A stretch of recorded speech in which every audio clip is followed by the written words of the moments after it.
அனைவருக்குமே வணக்கம். சற்று முன் கிடைத்திருக்கக்கூடிய ஒரு மிக மிக முக்கியமான செய்தி ஒன்று வெளியாகி உள்ளது. சற்று முன் முதல்வர் ஸ்டாலின் பதவி விலகல் அதிர்ச்சியில் திமுகவினர், இது மாதிரி பார்த்தீங்கன்னா செய்திகள் வெளியாயிருக்கு.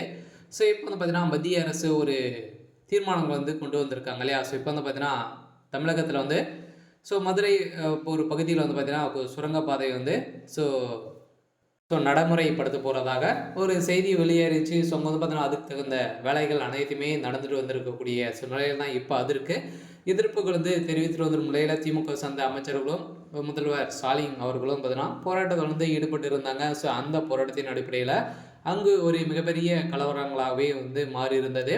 இந்த கலவரத்தின் அடிப்படையில் பேசிய முதல்வர் ஸ்டாலின் அவர்கள் பார்த்தீங்கன்னா இதில் இங்கே ஸோ இந்த டங்ஸ்டன் சுரங்கப்பாதை பார்த்தீங்கன்னா நீங்கள் அமைத்தீங்க அப்படின்னா ஸோ நாங்கள் அனைவருமே அமைச்சர் பதவியும் ஸோ முதல்வர் பதவியும் நான் ராஜினாமா செய்திருவேன் அப்படின்ற மாதிரி பார்த்தீங்கன்னா பயமுறுத்தி வந்திருக்கக்கூடிய நிலையில் ஸோ இதை தொடர்ந்தும் அங்கு பார்த்தீங்கன்னா மீண்டும் மீண்டும் பார்த்தீங்கன்னா ஸோ சுரங்கப்பாதை நோண்டி குறைந்து வரும் நிலையில் பார்த்தீங்கன்னா மத்திய அரசு இப்போ அதிரடியாக கைவிட வேண்டும் என தீவிர போராட்டத்தில் ஈடுபட்டு வந்திருக்கக்கூடிய நிலையில் தான் இப்போ அதிரடியாக இதை கைவிடுற மாதிரி தெரியாமல் இருக்கக்கூடிய நிலையில் முதல்வர் ஸ்டாலின் அவர்கள் பதவி விலகல் செய்ய போகிறதாக அதிகாரப்பூர்வமாக பார்த்தோன்னா இப்போ அனௌன்ஸ்மெண்ட் வெளியே இருக்குது. ஸோ இதை பற்றி இந்த வீடியோவில் பார்க்கலாம். ஸோ அதுக்கு முன்னாடி நம்ம சேனலுக்கு இப்போ தான் நீங்கள் முதல் முறையாக வந்திருக்கீங்க அப்படின்னா மறக்காமல் நம்மளுடைய சேனலை சப்ஸ்கிரைப் பண்ணி சப்போர்ட் பண்ணுங்கள். ஸோ வாங்க வீடியோக்குள்ளே போகலாம். ஸோ பார்த்தீங்கன்னா முதல்வர் ஸ்டாலின் அவர்கள் ஏற்கனவே ஒரு மிகப்பெரிய பிரச்சனைகள் தான் இருக்கு இல்லையா? ஸோ திமுகவே ஸோ திண்டாட்டிட்டு இருந்திருக்கக்கூடிய ஸோ நிலையில் இப்போ இந்த பக்கமாக அந்த பக்கமாக அப்படின்ற மாதிரி தான் திமுக சேர்ந்த அமைச்சர்களாக பார்த்தீங்கன்னா ஒரு மிகப்பெரிய யோசனைகள் தான் இருக்காங்க. ஸோ திமுகவுக்குள்ளேயே அமைச்சர் துரைமுருகன் வீட்டில் நடந்த ரைடியாவில் திமுக சேர்ந்த அமைச்சர்கள் அனைவருமே பெரும் கதி கலைங்க போய் தான் இருக்காங்க.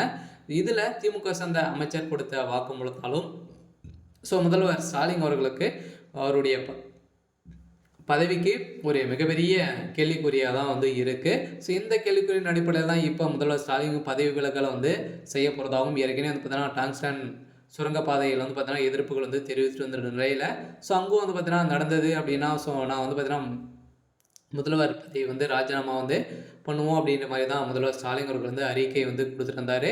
ஸோ இந்த அறிக்கையின் அடிப்படையிலும் பார்த்தீங்கன்னா இப்போ முதல்வர் ஸ்டாலின் பதவி விலகல் நடத்த போகிறதாகவும் அதிர்ச்சியான ஒரு தகவல் வெளியே இருக்கக்கூடிய நிலையில் தான் ஸோ திமுகவே பெரும் அதிர்ச்சியில் இருக்காங்க. ஸோ அதனால் முதல்வர் ஸ்டாலின் அவர்கள் ஸோ பதவி விலகல் செய்துட்டாரு அப்படின்னா ஸோ திமுகவுடைய ஆட்சியை கலையக்கூடிய நிலைக்கு தான் போகும். ஸோ அதனால் ஸோ திமுகவுடைய நிலை என்ன, ஸோ பார்த்தீங்கன்னா என்ன முடிவுகள் மத்திய அரசு எடுக்க போகிறாங்க, ஸோ அதனால் இருந்தாலும் கைவிட போகிறாங்களா அப்படின்றத ஸோ தொடர்ந்து பார்க்கலாம். ஸோ இருந்தாலும் ஸோ முதல்வர் ஸ்டாலின் பதவி விலகல் செய்ய போகிறதாகவும் வெளியே இருக்குது. சரி, ஓகே, இன்றைக்கான அப்டேட் இதுதான். ஸோ மறக்காமல் நம்மளுடைய சேனல் சப்ஸ்கிரைப் பண்ணிக்கோங்க. தேங்க்யூ.